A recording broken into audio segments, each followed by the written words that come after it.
This is New Patron Series 71A.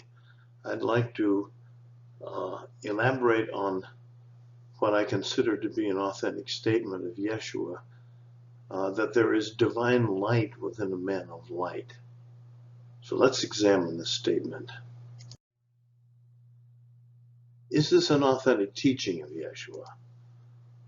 Well, Logion 24b in Greek says, "Whoever has ears, let him hear. There is divine light within a man of light, and he enlightens the whole cosmos. When it does not shine, there is spiritual darkness." This is from, of course, the Gospel of Thomas.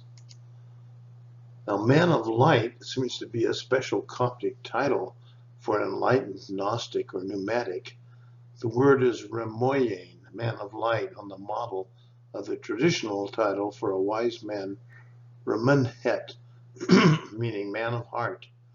This term indicates Coptic composition without translation from an earlier Greek manuscript. So Coptic Thomas shows independence from the Greek Thomas of the Oxyrhynchus papyri. Now I'd like to paraphrase this in Hebrew or Aramaic. It means and says something like this: "Whoever is wise, let him understand what I say. The divine light of Neshama," which is the name for the eternal Kabbalistic soul, "shines," meaning it emanates, "from within one who has restored himself to the primordial condition of humanity," which is Adam Kadmon. And it brings spiritual light to this entire olam, the visible physical world that we know. When it ceases to shine, there is spiritual darkness or ignorance in this olam. So one who has restored himself to the primordial condition of humanity is one who has rebirthed himself by following the halakha of YESHUA. Now, this devar meets my criteria for authenticity. The criteria of orality. It could be easily remembered and repeated. And the vocabulary is familiar with YESHUA. It uses terms found in other authentic sayings of YESHUA. We know that YESHUA used the terminology of light to represent spiritual life. For example, "You are the light of the world. Let your light so shine before men." We find in Matthew's Sermon on the Mount. In Essene Apocalyptic, that was probably known to YESHUA, "The sons of light will battle the sons of darkness." In a similar usage, YESHUA concludes his parable about the unjust steward that we find in Luke 16 by observing that, quote, "The children of this world are in their generation wiser than the children of light." In the Devar about the eye being the light of the body, which is Q material used in Matthew 6 and Luke 11, YESHUA compares physical blindness to loss of spiritual sight. He says, "When thine eye is single, that is, sees with divine vision, thy whole body also is full of light. But when thine eye is evil, or double-minded, thy body is also full of darkness." That's in Luke 11:34. I'll do a separate presentation on that saying. So I conclude that this is an authentic teaching of YESHUA.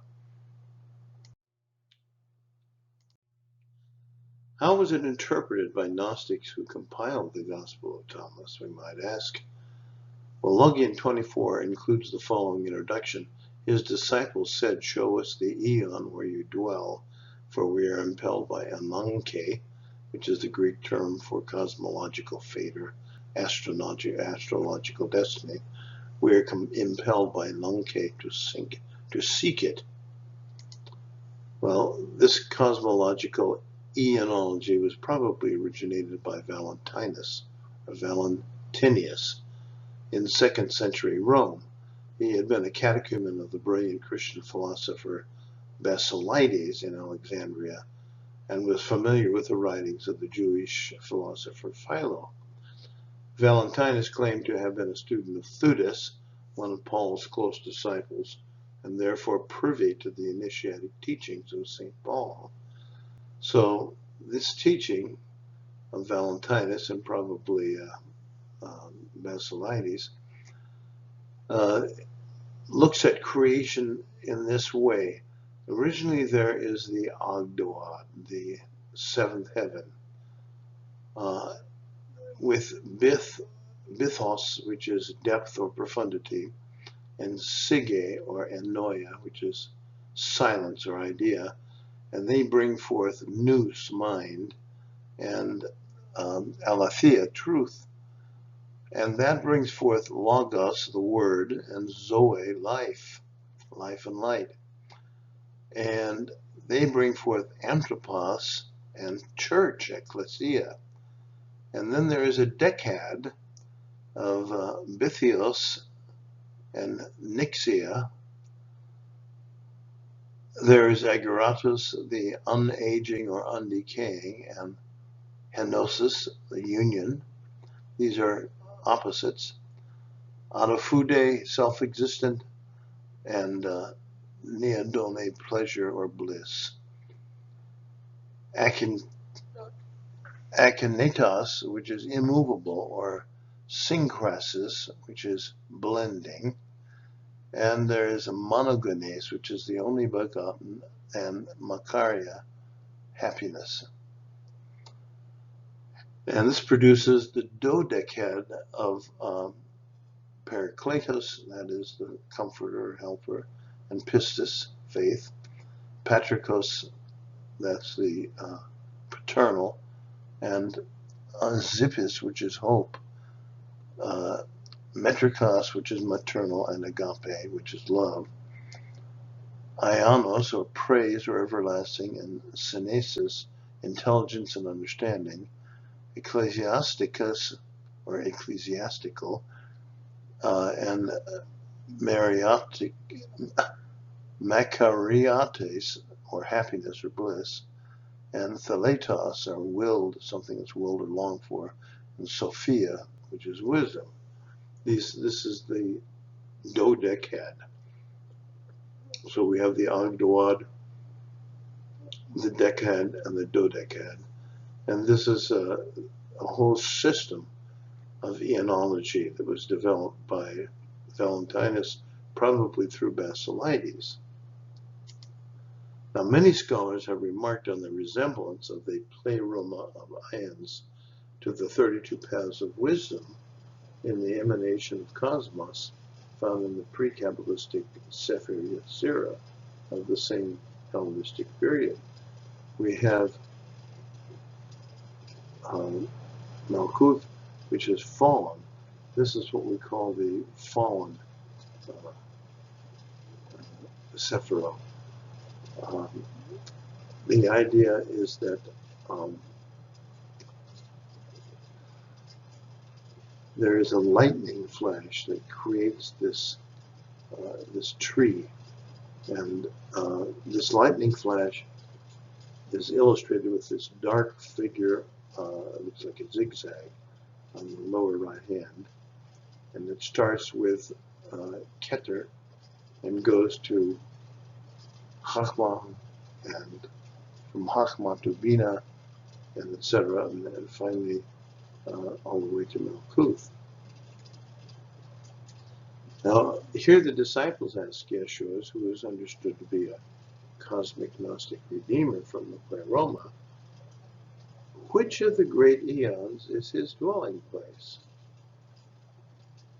So this is a Gnostic question, assuming 2nd century Valentinian eonology. So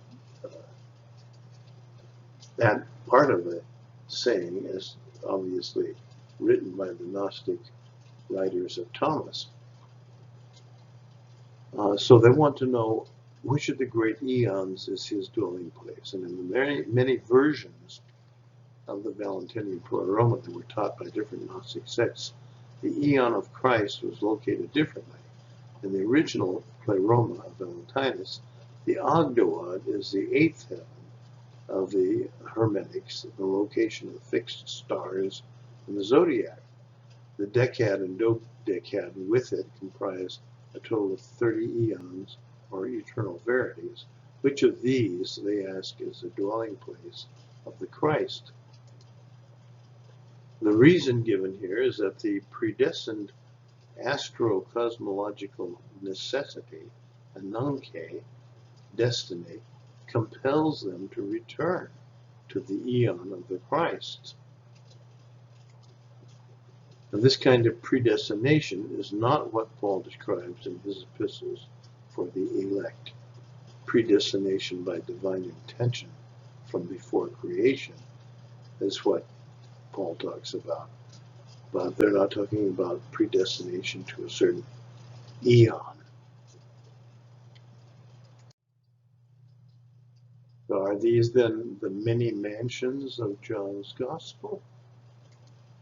One might ask if these are the many mansions in the Father's house of John's Gospel. Absolutely not. The word in John is Greek monoi, meaning monastic cells or monadic dwelling places.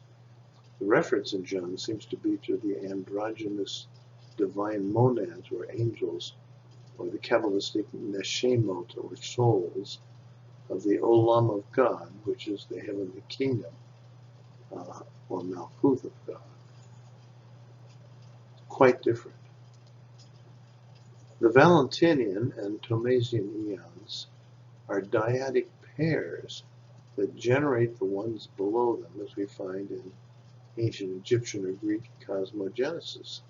Here's the ancient Egyptian cosmogenesis, which I've described in much early presentations, beginning with Atum Ra and going to Tefnut and so on. However, the Thomasians, the